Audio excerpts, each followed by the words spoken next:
जब दैत्य इतना परिश्रम करेंगे तो तुम भी परिश्रम करने का अभिनय तो करो कम से कम।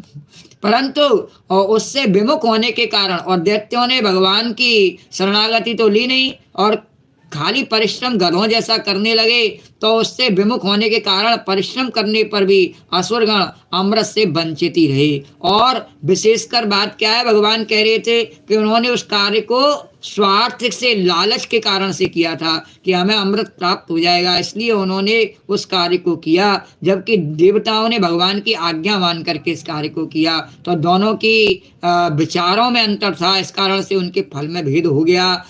कर्म से फल में भेद नहीं हुआ है, उनकी जो विचार था नहीं, जिस विचार को लेकर के उन्होंने उस कर्म को किया। तो दैत्यों ने एक दूसरे पर आधिपत्य करने के लिए, एक दूसरे को दबाने के लिए और इस उद्देश्य से इस कार्य को किया, और देवताओं ने सबका मंगल कल्याण करने के लिए इस कार्य को किया भगवान की आज्ञा मान करके। इसलिए वह फल भगवान ने उसमें भेद कर दिया और देवताओं को अमृत मिल गया और असुर वंचित रह गए। गुरुद्वारकाधीश भगवान की जय। यद युज्यते स्वसुकर्म मनो बचो भी देहात्मजादिषु नृभे तद सत्पृथक्त्वात् और तैरेव सद्भवति यद क्रियते पृथक्त्वात् सर्वस्य तद्भवति मूल निषेचनं यत् सर्वस्य तद्भवति मूल निषेचनं यत्। मनुष्य, सुखदेव जी कहते हैं, अपने प्राण, धन, कर्म, मन और वाणी आदि से शरीर एवं पुत्र आदि के लिए जो कुछ करता है वह व्यर्थ ही होता है, क्योंकि उसके मूल में भेद बुद्धि बनी रहती है। और हम सब जो कार्य करते हैं इस संसार में इसी लालच से करते हैं कि ऐसा करने पर हमारा ये मनोरथ सिद्ध होगा, ये हमें मिलेगा, ये प्राप्त होगा। परंतु उन्हीं प्राण आदि वस्तुओं के द्वारा भगवान के लिए जो कुछ किया जाता है, हम कोई भी कार्य ऐसा नहीं करते हैं इस संसार में जिससे हम ये सोचें कि इससे भगवान को प्रसन्नता होगी।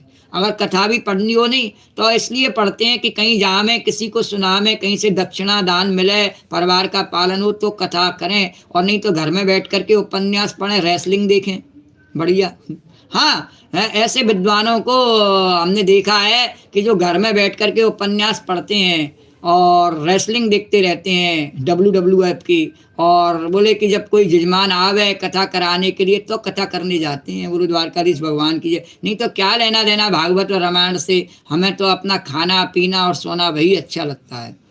तो इसीलिए भागवत में कहा गया कि ब्राह्मणों में केवल किस बात की क्षमता है, बोले संतान उत्पन्न कर देने की क्षमता मात्र रह गई है, बाकी उनमें कल्याण करने की, ना अपना कल्याण कर सकते हैं और न संसार का कल्याण कर सकते हैं, भैंसे की तरह रमण करने वाले रह गए हैं।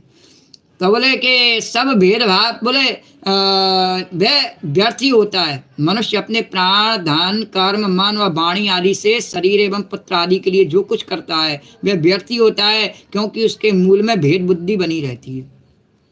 परंतु उन्हीं प्राण आदि वस्तुओं के द्वारा भगवान के लिए जो कुछ किया जाता है कि भगवान को अच्छा लगता है, उनका गुणगान, उनकी कथा है, तुमरे भजन राम को वाम है, जन्म जन्म के दुख विश्राम है। ये हनुमान चालीसा का पाठ भी नहीं, भगवान को अच्छा लगता है इसलिए नहीं करते। बोले हनुमान जी हमारे कष्ट दूर कर दें इसलिए भले ही कर लें कभी, पर भगवान को अच्छा लगता है हनुमान जी के गुण सुनना, इसलिए हम हनुमान चालीसा का पाठ करें, इस भावना से नहीं करते।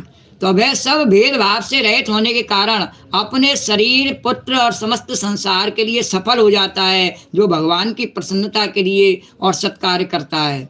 जैसे वृक्ष की जड़ में पानी देने से उसका तना, टहनियाँ और पत्ते सब के सब सिंच जाते हैं। श्री कृष्ण गोविंद हरे मुरारी हे नाथ नारायण, श्री कृष्ण गोविंद हरे मुरारी हे नाथ नारायण वासुदेव, श्री कृष्ण गोविंद हरे मुरारी हे नाथ नारायण वासुदेवाय, श्री कृष्ण गोविंद।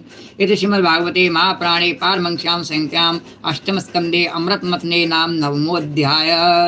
राधे गोविंद गोविंद राधे गोविंद गोविंद गोपाल मोहना, राधे गोविंद गोविंद गोपाल मोहना, राधे गोविंद गोविंद राधे गोविंद गोविंद गोपाल मोहना, राधे गोविंद गोविंद गोपाल मोहना। और आज की कथा को यहीं विश्राम देते हैं। इससे आगे कथा किस प्रकार से आगे चलेगी, भगवान जैसी प्रेरणा देंगे उस प्रकार से आगे उसका वर्णन करेंगे। श्री राधे गोविंद, श्री राधे गोविंद, भज मन श्री राधे, श्री राधे गोविंद।